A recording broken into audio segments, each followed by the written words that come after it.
Hello and welcome back, everyone. This is 428 Shibuya Scramble Part 17. I'm here with Yoshi, What's up, folks? and is the audience curious? Did that phone call happen last video? Yeah, but I think that you cut it off though. Yeah. Do you think the audience is curious about what that was all about? Well, just in case they are, they probably are. Let's be honest. It was someone asking me if I wanted McDonald's, and I said yes. I said, please give me six chicken nuggets and a large French fries. But they actually never brought it. Wow. They brought you like a Big Mac instead? Or They did brought me they did they go to a Burger King? bag of they brought me a bag of Lay's potato chips and said, sorry we weren't able to stop at McDonald's." Plain Lay's potato chips, not like the kettle crunch or the barbecue or whatever, just like plain thin salty Lay's potato chips that Man, sweet.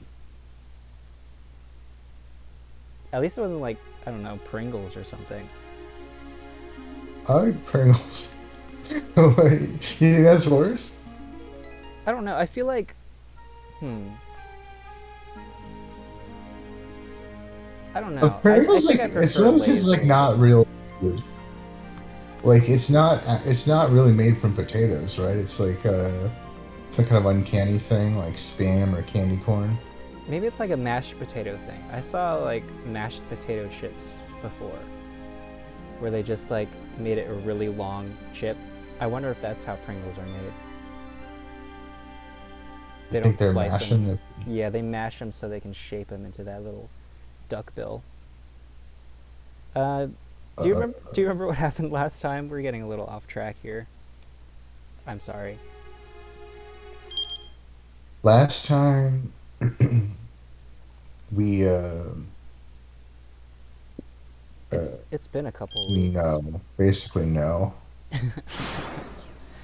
All right, so we get. It looks like we did Achi, and I believe Minorikawa. Oh yeah, we definitely have Minorikawa, his laptop. He just forgot to plug it in a couple times. He Yeah. ate spaghetti with ketchup. Oh yeah, he went. He figured out where the twins' house, and he goes to Osawa's house, but he's getting arrested. Yeah.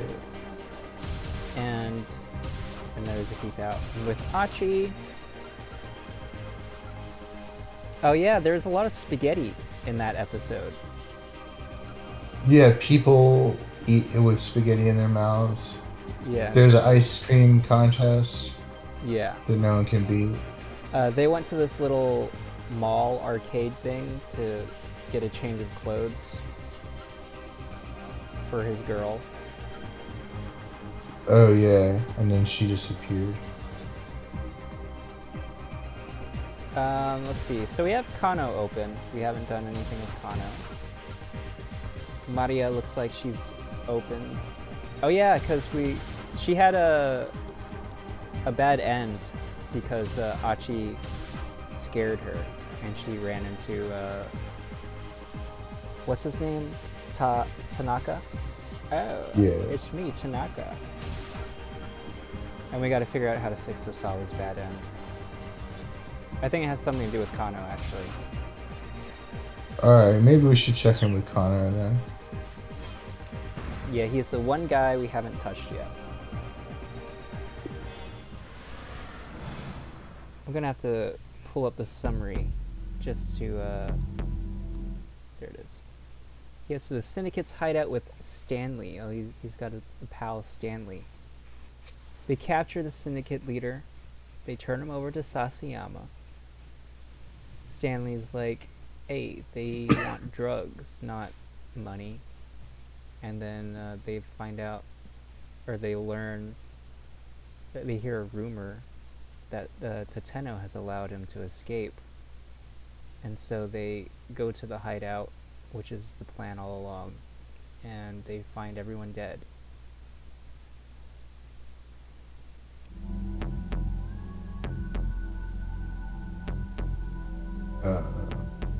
Kanan? Kano muttered. What's Kanan? The stench of blood hung heavy in the basement bar. Stanley was silent. What did they say? Nothing much. What's Kanan with you, dog?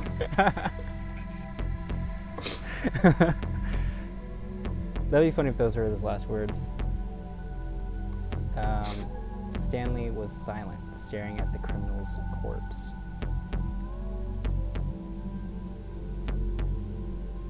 Hey, do you know anything about this? Kano asked. Still, Stanley gave no response. I'm Stanley, aren't I? I think so, yeah. Okay. The silent treatment again, huh? Kano huffed. The American glanced at him gravely. In all likelihood, the one who did this was acting alone. Alone? Against this many other people? Who on earth? There's no need for you to know. Cut the crap. Kano snapped. He grabbed Stanley by the collar. If there's someone involved in this case who's capable of something like this, I need to know about it. How am I supposed to do my job if you keep me in the dark? Stanley remained stone-faced. Stone-faced. Look, I'm not afraid of the risks. Kano said. And I'll be a lot more effective if you at least fill me in on the basics here. The more you know, the sooner you'll wind up dead. Kano tightened his grip. But it's okay if I wind up dead while I'm still in the dark, huh? Oh, fine, Stanley said. I'll answer your first question. He brushed Kano's arm aside. Kanan is the name of a covert operative from the Middle East. And if you don't know what a covert operative is, it's a type of spy that infiltrates hostile territory to carry out various clandestine activities. I believe she's the one who killed these people here. Middle East? A covert operative? I just explained what a covert operative was. Kano hadn't expected spycraft to be involved with this. But yes, she's an assassin and a cryptanalysis specialist. Do you recall the mass jailbreak from Abu Ghraib prison a while back? Is it Ghraib or Ghraib? Yeah, I think it's Grabe. Ghraib. It's a prison in Iraq, west of Baghdad. Under the Hussein government, it was an internment facility for political prisoners, but following the Iraq War, it was used by the U.S. Army to house prisoners of war. In April of 2004, photographs of detainees being tortured by U.S. soldiers were released, causing a massive scandal. President Bush later made the decision to have the facility demolished. Scandalous. Kanan was the one who provided the intel to the escapees used to get out. Kano was at a loss for words. The case was suddenly starting to seem a whole lot more sinister. Whoever this Kanan was, she had apparently killed nearly a dozen people with only a knife. She was clearly no one to trifle with. Just what kind of individual were they dealing with here? He could scarcely imagine. Once again, Kano surveyed the crime scene. Each of the murdered criminals had had his throat slit. From the look of the deep, clean cuts, the killer hadn't hesitated in the slightest. Okay, so then what connection does this Kanan have with the mastermind behind this kidnapping? If Kanan had held all of the foreign syndicate members in this bar, killed all the foreign syndicate members in this bar, did that mean she and the person behind the kidnapping were enemies? Or perhaps she and the kidnapper were working in concert and she'd carried out these slayings as part of some plan to get rid of some loose ends. I believe I said I'd answer one question. Turning away, Stanley picked up a file from atop a nearby table. Apparently, he wasn't in the sharing mood. Realizing that further questions would be pointless, Kano peered sidelong at the file as Stanley opened it. Inside was a detailed map of Shibuya. There were various routes marked with arrows and times.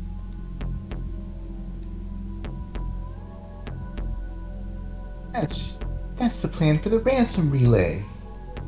Kano was so excited he blurted his thoughts out loud. It appeared that the ultimate goal for the ransom was a condominium. The address and the time, 1420, were written in red ink. Kano put in an immediate call to the investigation task force to relay this information.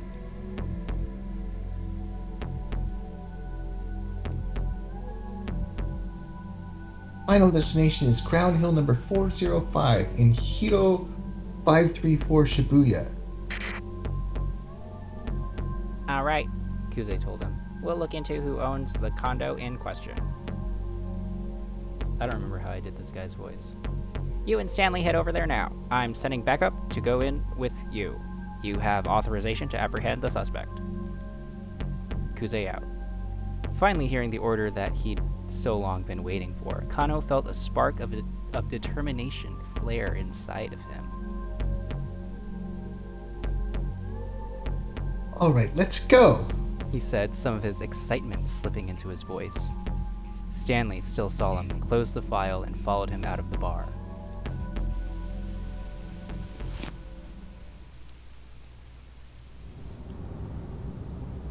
Stanley drove along Inokashira Dori toward Hiro. It's probably Hiro. Yeah. Where the finish line for the ransom relay was located. His demeanor was cold and brooding, in sharp contrast with Kano's gung-ho readiness. He seemed lost in some deep and cheerless thought. Kuze's voice came in over the wireless as the car came out onto Meiji Dori. We've identified the owner of the condominium. It's... Kano held his breath in anticipation. It's the homie Tanaka. The name Kuze spoke caught him by surprise entirely.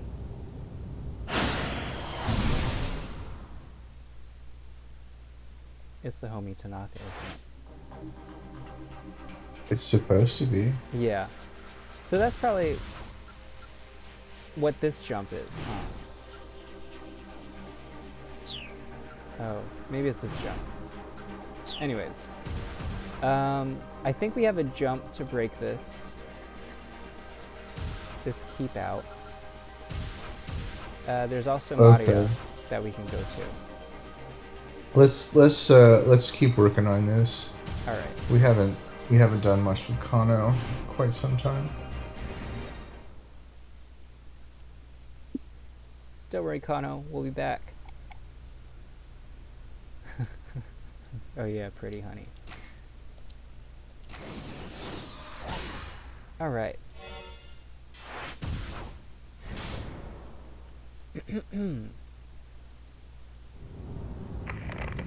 Kuze's voice came in over the wireless as the car came out onto Meiji Dori.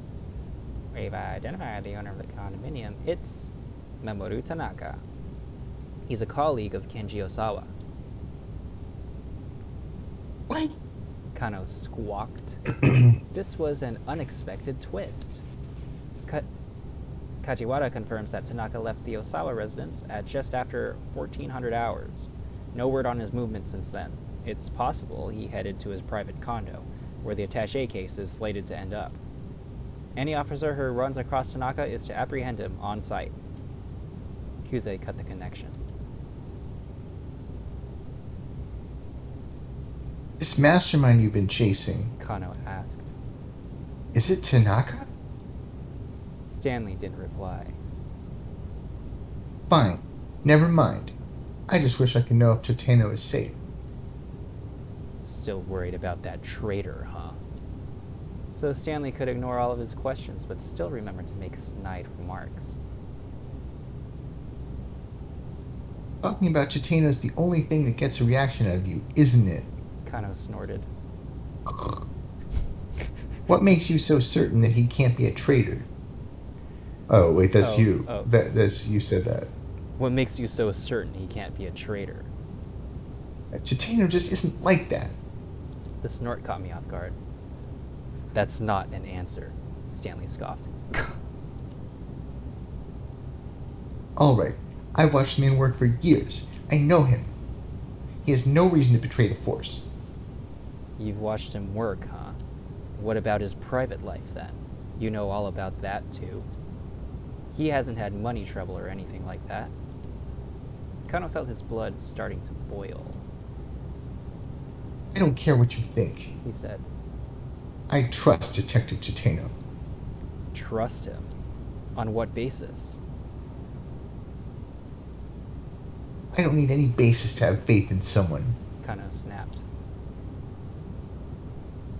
Without any basis in fact, it's just plain sentimentality, Stanley said. There's no reason or logic to it. A thin smile came to his face. Be they friends or family, you can never really know other people. The only people you can trust is yourself. Kano had no response for such an emotionless statement. He looked away. He and Stanley were just plain incompatible. It seemed like no amount of talking would let them get through to one another. Never take anything at face value, Kano. You start trusting too much, you're basically as good as dead. Kano just stared out the window.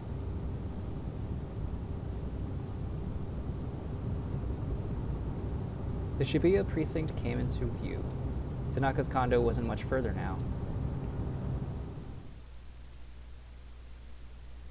They were outside of Tanaka's condo now. Over there, Stanley said, keeping his voice down. Across the street was one of the foreign syndicate members, walking briskly, the attaché case clutched at his side. I think that's Kano. I'm making the arrest. Kano, wait! Stanley exclaimed. Kano heard him loud and clear, but he had no intention of stopping. He approached with the criminal at full speed, then leapt to tackle him around the waist. The two men fell to the pavement in a tangled heap. The collision sent the attaché case flying. Kano's eyes tracked the case for a moment too long. He was caught off guard when the man threw a punch at him. The blow caught him right in the jaw, snapping his head back. For a moment, Kano saw stars. As he shook off the impact, the man sprang to his feet and sprinted away in the direction of Stanley's car. Stanley! Kano shouted. Go for the case or the dude? Let's get the dude. So you're telling Stanley to get the case? Yeah, we grab no. Stanley grabs the dude. Okay. Grab him. But Stanley ignored the man and instead went for the attaché case. Oh, what was the point of that? Oh, come on. Really? Kano had no choice but to pursue the perp himself. He hadn't come this far just to let the crooks get away now. Suddenly, the fleeing man skidded to a stop. Several cars had pulled across the road ahead, and detectives were pouring out of them. His escape route cut off, the criminal resigned himself to capture. While Kano helped make the arrest, several of the other detectives broke into Tanaka's condo.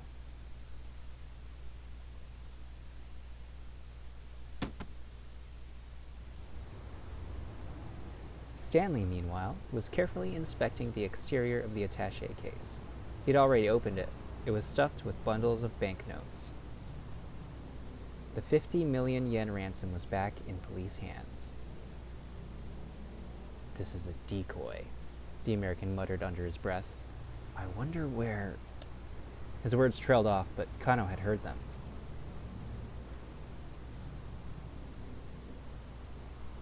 What did you expect? The detective demanded. Samples of that new drug in there? As usual, Stanley gave no reply. The look on his face, however, told Kano he'd been right on the mark. Some of the backup team emerged from Tanaka's condo. Kano turned to them, feeling a sudden surge of anxiety for Maria. What's the situation in there? He asked.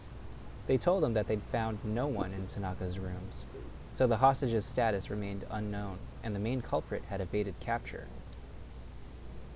This case hadn't been solved. In fact, it was still unfolding in the worst way conceivable. And still, Stanley remained focused on the attaché case, pondering it with a thoughtful expression. Look, Kano told him. I'm going to request that I be returned to my normal duties. Maria still needs to be rescued, and I still need to find out what happened to Hitomi and Detective Tateno. For once, Stanley actually responded. Hitomi? Yes, that's it. It makes perfect sense that they'd have her carry it. Huh? What do you mean? This whole attaché case relay was a fake-out. Whoa, slow down. Kano said, wishing he could calm himself with his words. Explain what you're talking about. Somehow, the kidnappers made contact with Kenshi Osawa and got him to have Hitomi carry the drug separate from the ransom. Wait, you're saying they had Hitomi bring them the drug? Stanley nodded. The case handoffs were a sort of camouflage, a way to keep the police distracted from their real goal.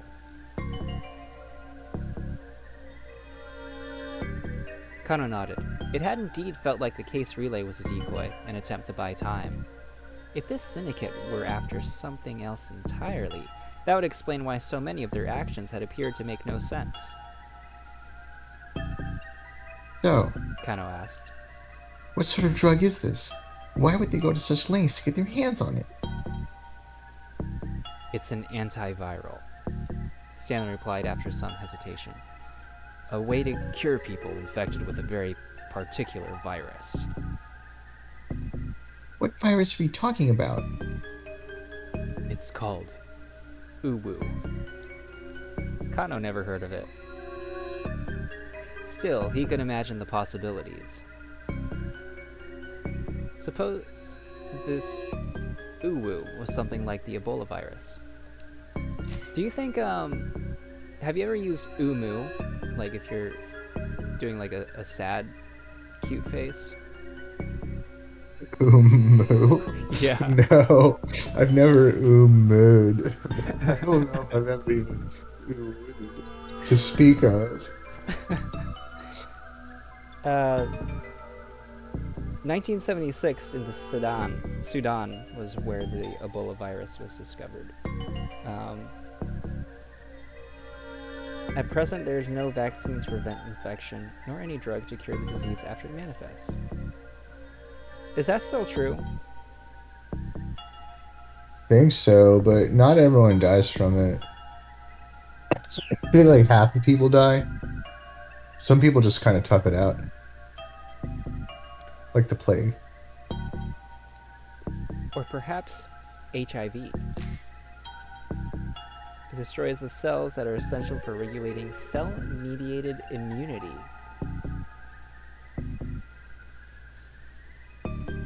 Pretty interesting.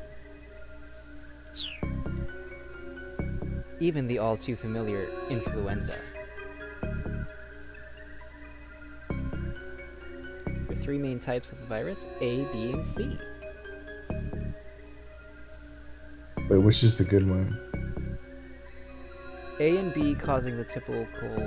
So C is probably the bad one. You want A or B. Okay. Alleviates the symptoms and is not a complete cure. There were medicines that could treat all of those diseases, but nothing that could cure them completely. Any drug that could do that would be worth vast sums of money. Kano, do you have any means of getting in touch with Mr. Osawa?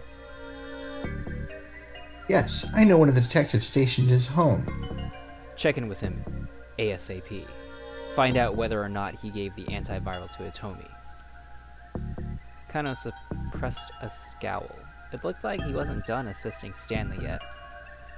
He got out his cell phone and dialed up Kajiwara. You know, I was watching a behind-the-scenes thing for this game, and the actor for Stanley is actually British.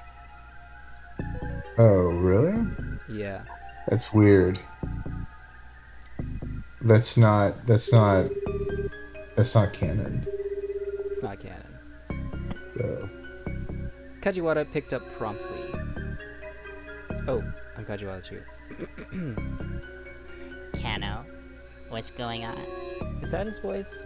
I feel like I'm yeah. speaking more nasally. No, it's like that. Like, could I speak with Mr. Osawa? I suppose that'd be alright. What for, though? There's something I need him to confirm for me. It's an emergency. Alright. Just make sure not to tell him anything about the investigation. Good thing.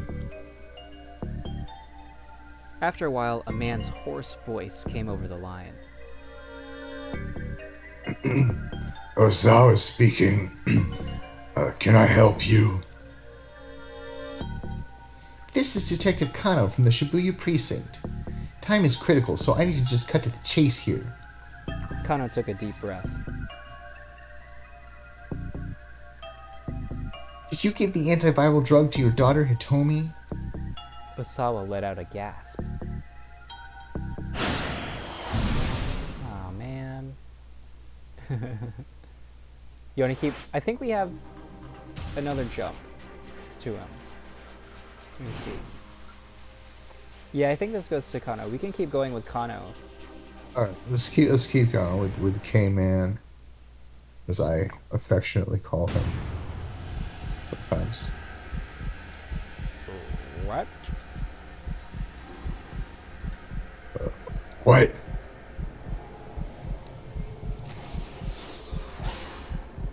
Oh, wait. Jump. Wink.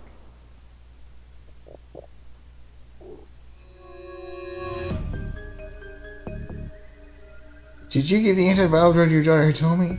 Osawa let out a gasp. What? Oh, what are you talking about? I'm the one asking the questions here, Mr. Osawa. Did you give the antiviral drug to your daughter Hitomi? I'm not sure I understand the question. Osawa's voice trembled as he spoke. Kano was sure he'd hit the nail right on the head. I know what the syndicate is really after, Mr. Osawa. Alright, so... Wait.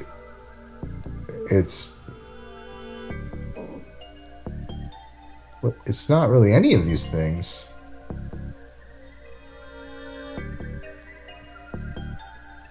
I think that this choice also affects Osawa's ending. One of these he says that causes him to turn himself in.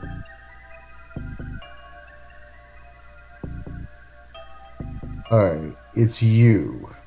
It's you. It's you. It's you. You. Osawa remained silent. And we gotta jump to him. If we want. Mr. Osawa?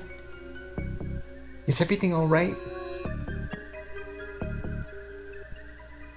The line went dead. Kano, Stanley chided. I would have put it more like this. They're after Hitomi because she has the antiviral.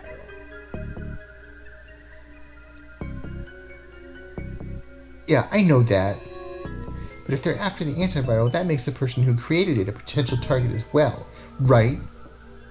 I think that's a hint that we did the wrong thing.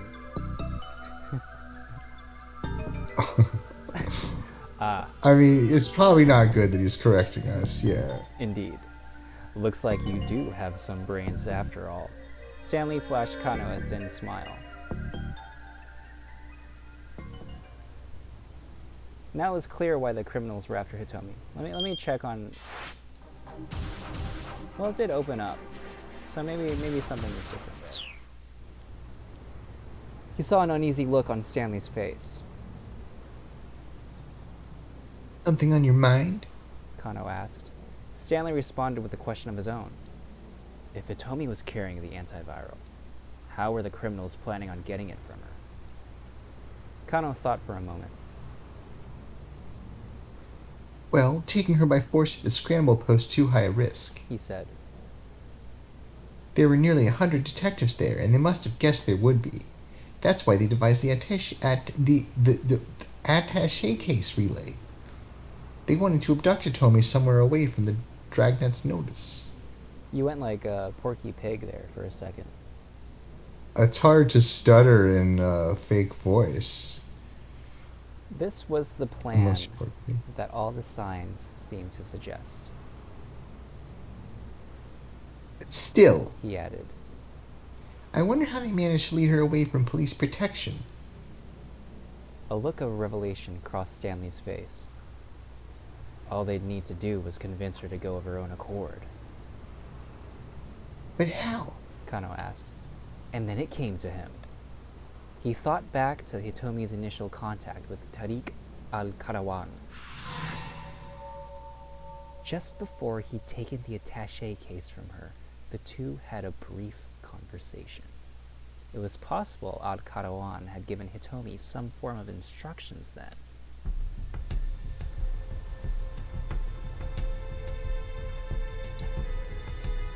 Guess we're... Is this me? I think this is... It's probably me. Guess we're back to tracking down Al-Karawan then. Kano could tell from the look in Stanley's eyes that he was on the verge of saying something. Probably some remark about how Tateno had allowed Al-Karawan to run free. Right now, Kano wasn't going to argue the point. After this case was resolved, he'd discover what Tateno's real motives were.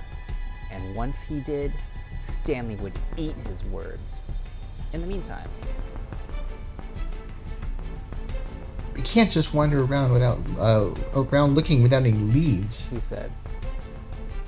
Until we get more intel, let's see what we can do with the security cameras back at the precinct. Alright, back at the precinct. Numerous monitors shone down on the pair as they entered the Shibuya precinct surveillance room. Each showed an array of faces of individuals somewhere in Shibuya. Kano asked one of the operators to pull up Al-Karawan's data on screen.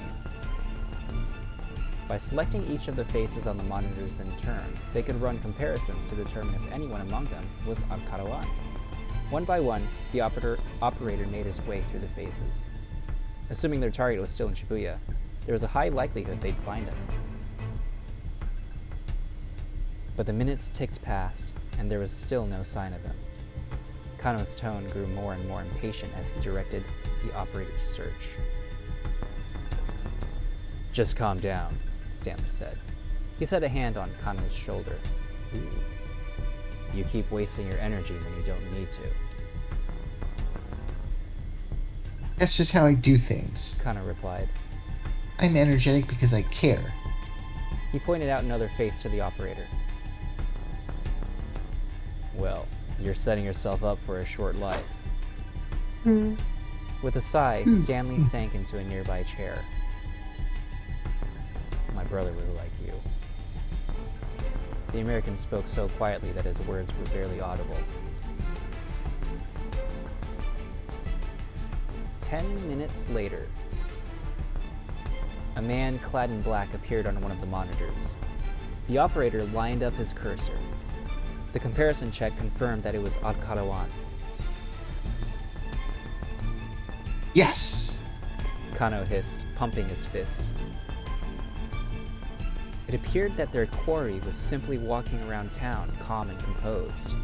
Kano radioed in Al-Karawan's location to Kuze. "All units, intercept the suspect on the double," Kuze ordered. "Kano will provide guidance using the surveillance monitors." They saw Al-Karawan stop in front of a cigarette vending machine. Was he waiting for someone? Sasayama reporting. I've got eyes on the mutt. A mutt, perpetrator. Hook, to put someone in cuffs. Dipper, pickpocket. Wants, outstanding warrants. Hang paper, to write multiple citations, and other such traditional police jargon. Are you familiar with any of these? No, Neither am I. I am not. Kano's partner had evidently been nearby. I'm making the arrest. he said. There was a note of courage in Sasayama's voice. He came into view on the monitor, walking casually. At some point, he ditched the anime nerd costume for a cat mascot suit, Oh no. Kano muttered. That getup's going to make Sasayama stand out like a sore thumb. Shoot, the mutt spotted me. I'm going in pursuit. Sasayama slipped out of the camera's view. Whoa. What? Oh, Whoa, what gives? Let go of me. wait, what? Who is this guy? Maybe I'll read it. Maybe it sounds like it's someone. You're Mr. Yanagishita, right? Look, I'm sorry, but I really do need you to return that costume. Oh, it's the. Did I write that? Costume guy, the guy whose dad owns the costume company? Yeah.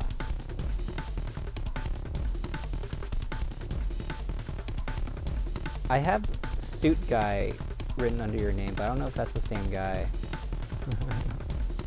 Oh, jeez. It just says suit guy. The voices came in over the wireless. It sounded like Sasayama was caught up in an argument with someone. Sasayama! Kano shouted as he eyed the monitor. Kano, I need some help here. Requesting emergency backup. The line went dead before Sasayama could finish. Kano didn't have the faintest idea what was going on, but obviously his partner needed him. He rushed out of the precinct.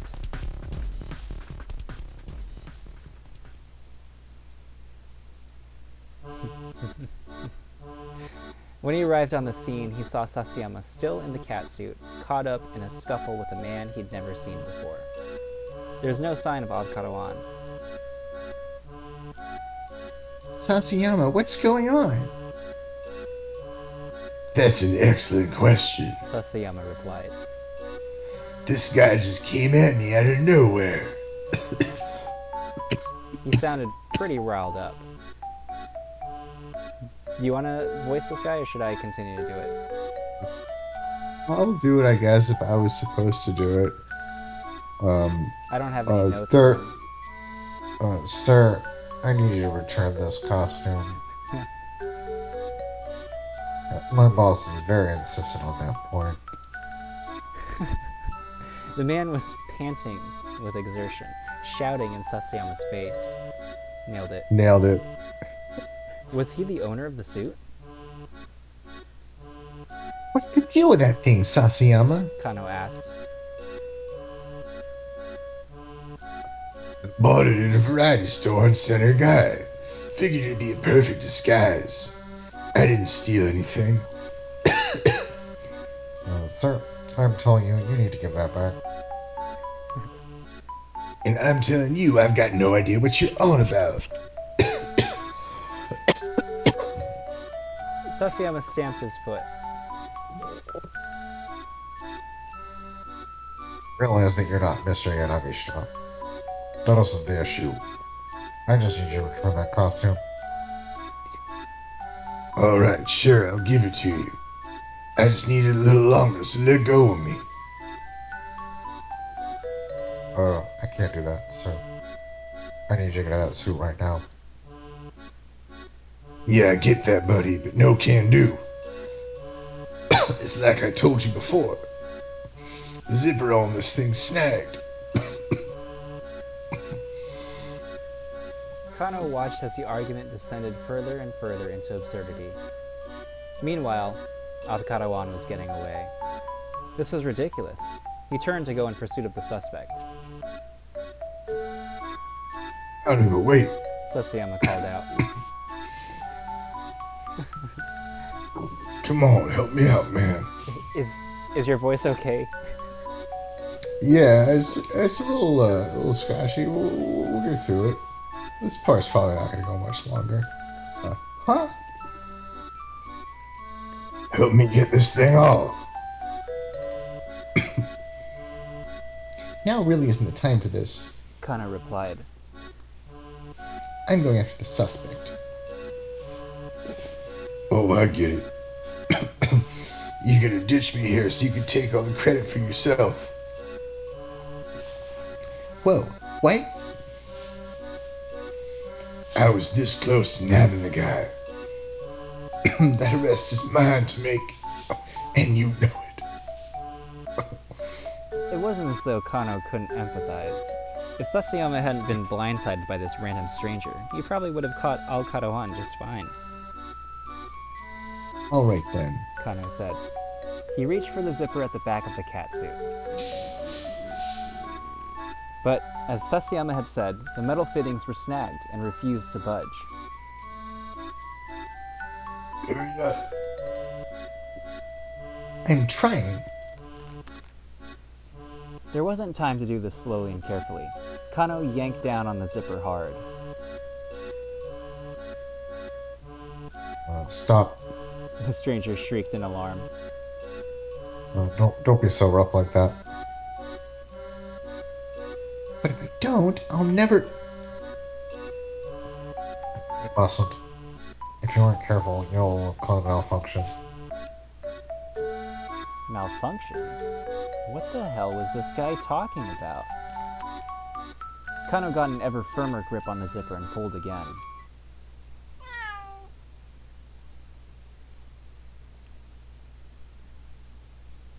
He paused in surprise as Sasayama mewled.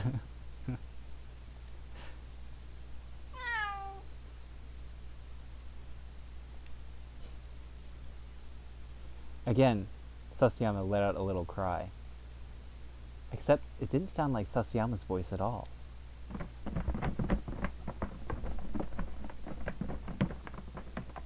Guys, Sasayama said. there's something making a rumbling noise inside this thing. He sounded pretty alarmed. Uh-oh. Said the other man. It has started. His face went pale. What are you talking about? Sasayama demanded. What started? The man hesitated, then seemed to come to a decision. Oh, well, you see, this is no ordinary cat costume. Meaning what exactly?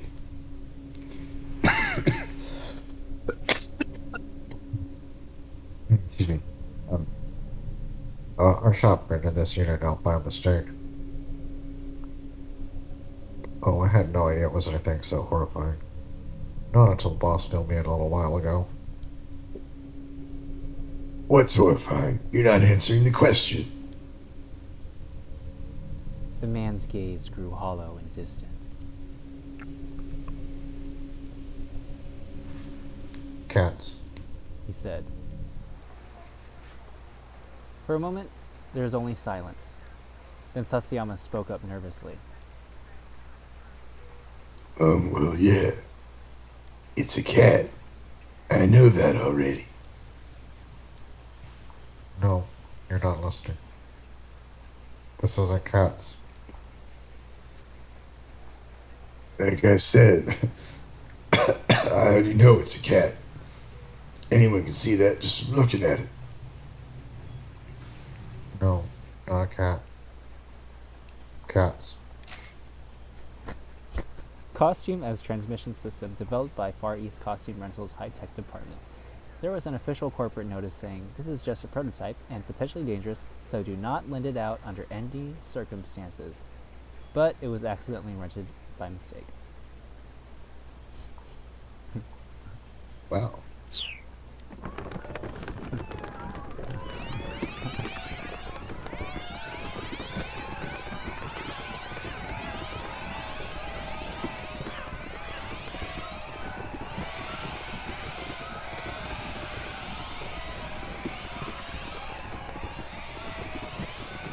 The meowing started back up again. With each new mewl, the sound got faster. Soon it sounded less like a cat and more like some mechanism that was whirring about.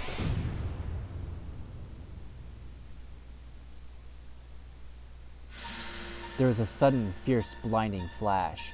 Space itself began to warp in a roughly 3-meter radius around Sasayama and his costume.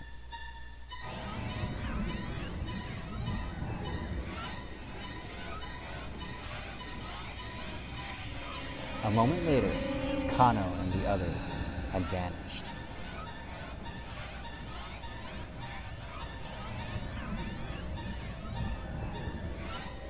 Bad end. That was little weird. Kano, Sasayama, and the rental guy were sent into another dimension due to a malfunction in the cats. Detective Sasayama should probably never have put that catsuit on. He mentioned buying it at a variety shop on Central Guy. That's your lead here. Do you know how to fix it? No. How do we fix it? So Maria, her first decision, the shop owner asks if she wants to leave the catsuit with him or take it herself. Oh, right. And we left it with him. Okay, so we shouldn't do that. Yeah. So we could fix that.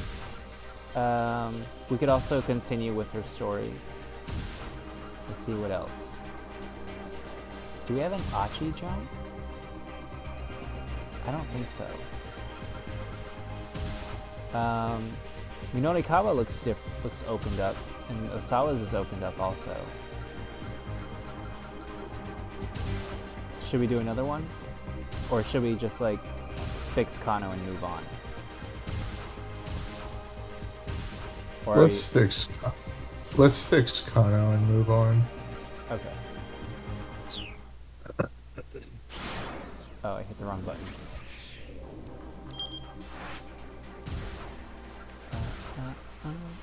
There we go. Getting rid of the suit.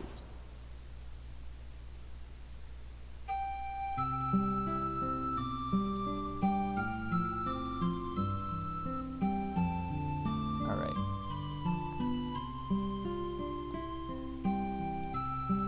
I feel a little guilty about having him go out of his way for me more than he has already.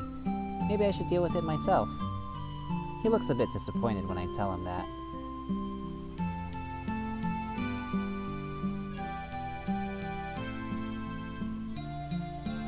I buy the necklace for 30,000 yen and leave the knick-knack shop, hauling the costume with me. Alright. Did, that fix Kano? It did. Should we jump there now? Yeah. Okay.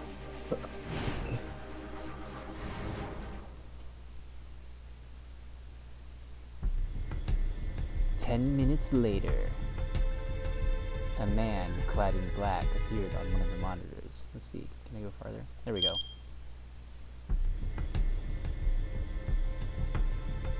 There's a note of courage in Sasayama's voice. He came into view on the monitor, walking casually. At some point, he ditched his anime nerd costume for a street dancer's getup. It didn't appear that Alcadawan had noticed him yet. Bit by bit, Sasayama closed the distance. Not much further now. Kano's hand balled into a fist as he watched. And then, something unexpected happened. Another man came running into view, right in the middle of the monitor. Oh. It's Toyama. While searching for Hana at Shibuya Gigo, he was located by a duo of debt collectors and fled the scene. Hana left Gigo to find him and ran into him here in Mariamacho. The pair are heading toward Koendori, trying to find a place to hide. It's old Toyama. There's no sound, but they could see that the newcomer was shouting something. As Alcadawan turned to look at the man, Sasayama launched himself like a bullet from a gun. In an instant, Detective and Perp were locked in a violent scuffle right there on the street. Kano swallowed the lump in his throat as he watched the struggle unfold. Earlier in the day, Arkadawan had done a number on Sasayama, but this time, the detective had the upper hand. He got a grip on Arkadawan's neck and kneed him repeatedly. Arkadawan tried desperately to bring Sasayama to the ground, but Sasayama braced himself and avoided the takedown. Then he shifted his stance and took Arkadawan to the pavement with a spectacular hip throw. Ooh, spicy. Yes. Kano clapped his hands Yes. together in excitement. Yes. Catching the perp in a scarf hold, Sasayama got out his handcuffs. A scarf hold is a technique in judo.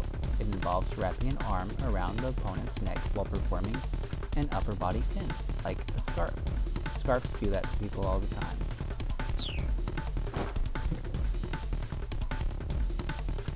Stanley, we should head to the scene. Kano said. He looked away from the monitor for a mere moment, and when he looked back, Sasayama had released his hold and crumbled to the ground. What? Panicked, Kano stared at the image of his friend. There was something jutting up from Sasayama's abdomen. Zoom in. Kano cried frantically. The camera closed in on Sasayama. Now Kano could see exactly what he'd feared. Sasayama had been stabbed in the gut. Blood pooled on the pavement around him. Kano screamed. Sasayama. The camera showed several other detectives arriving at the scene, capturing Al-Qadawan before he could escape. But Sasayama lay motionless.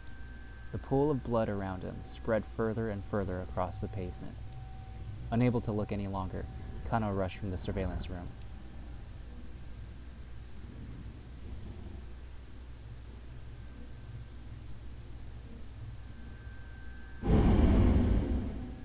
To be continued.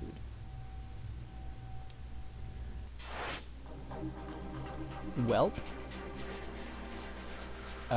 Kano's line is finished. Okay, that might be a good place to stop. A little short episode today. Just a little short one to get back in the swing of things. Scanning our other options. Achi, we need to figure out his keep out. Maria, we need to continue.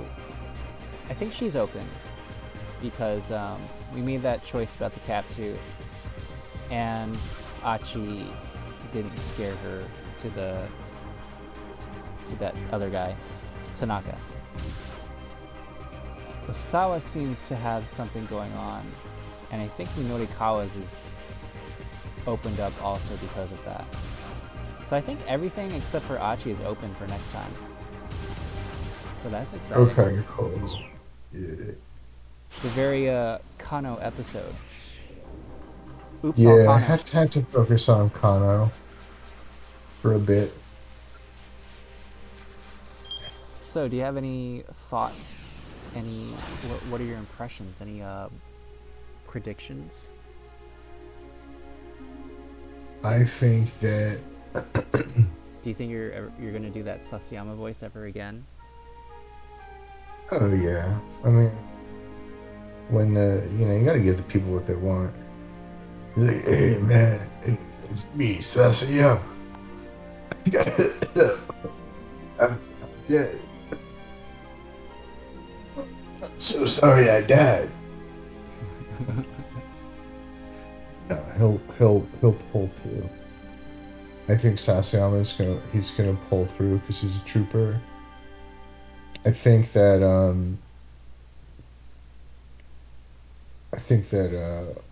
Osawa did something. I think he's involved somehow. Probably because he keeps like confessing to the police and stuff. It's like something a guilty person would do. Well, there was And I think that probably he tested the thingy on Maya, and that's why she turned into a person of differing abilities, right? Just like neurodivergent now. What are you supposed to call them? Amnesiac. Yeah, she's an amnesiac. Amnesiac. Cool. Interesting. But it's because her dad gave her the potion, right? Yeah. Her dad Yeah. gave someone the potion. Have a potion. To us. A toast. A toast. Being serious.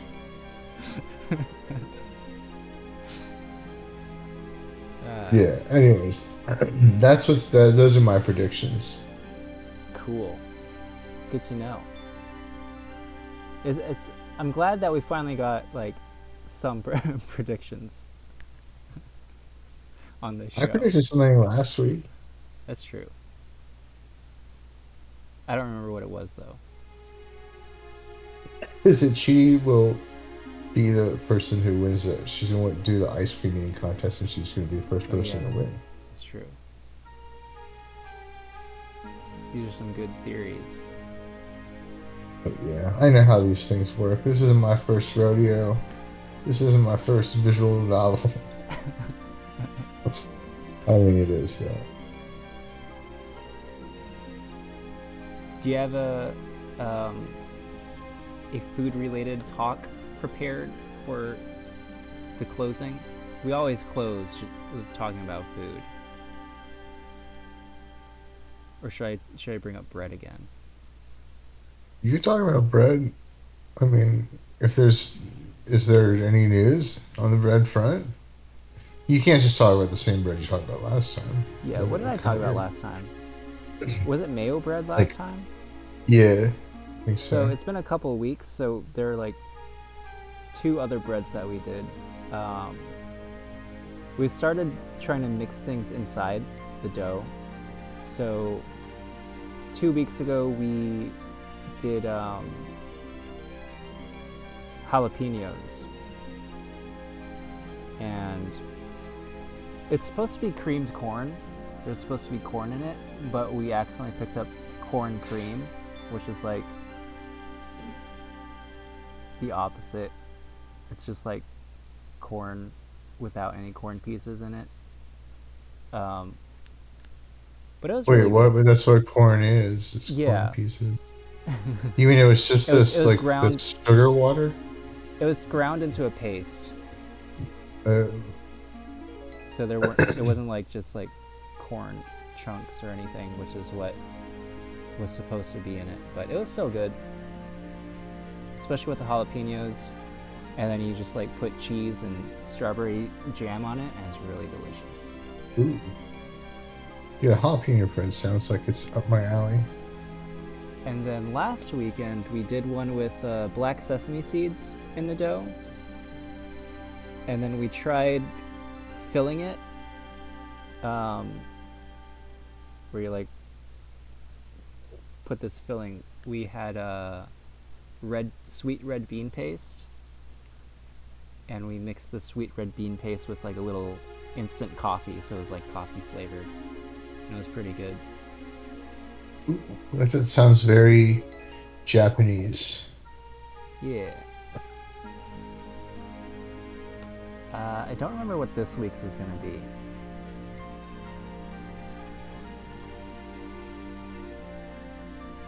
Whole wheat? I think the dough, we're going to mix juice into it. Yeah, I think I know what it is. We're mixing apple juice into the dough, and then we're going to try to make like a cinnamon roll when we bake it.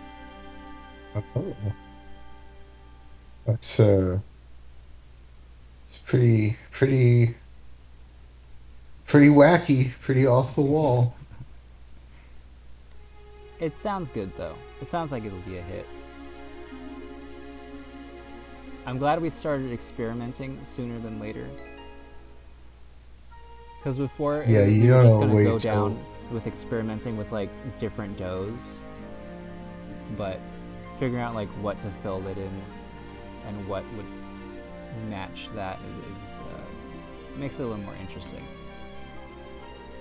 We're getting through this cookbook faster.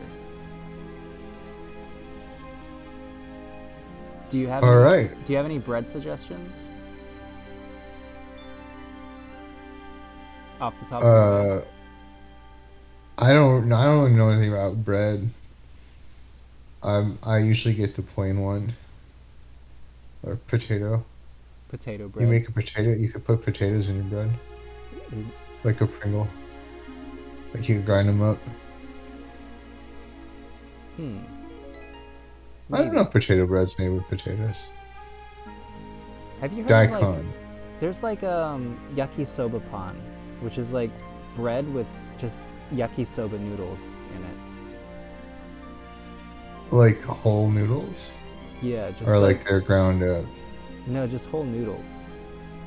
Imagine like a hot dog bun, but instead of a hot dog in there, it's just noodles, yakisoba noodles. That doesn't sound that very good. Because it doesn't sound like those two things would complement each other very well.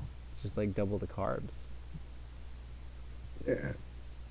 except one of those carbs is greasy. I don't know. I'd say steer clear of that.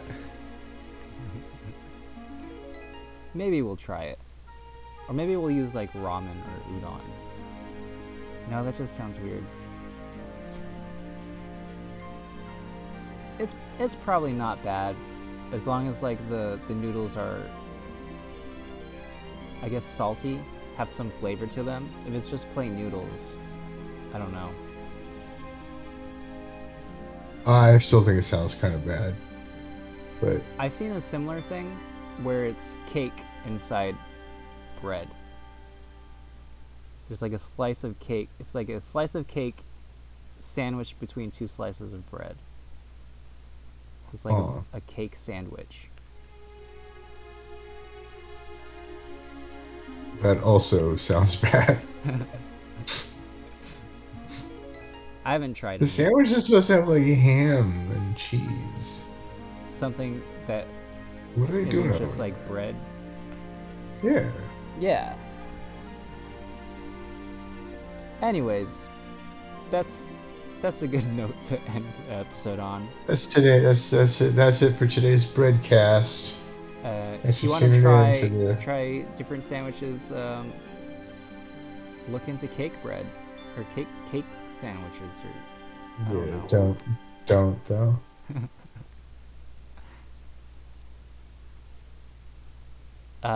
So signing off. Don't leave your cat suits at the variety stores. I like Always this carry them with you. a mech cat. Yeah, especially if it's like a mech, where a malfunction could send you and the people within a 3-foot radius of you to an alternate dimension. Folks. Bye.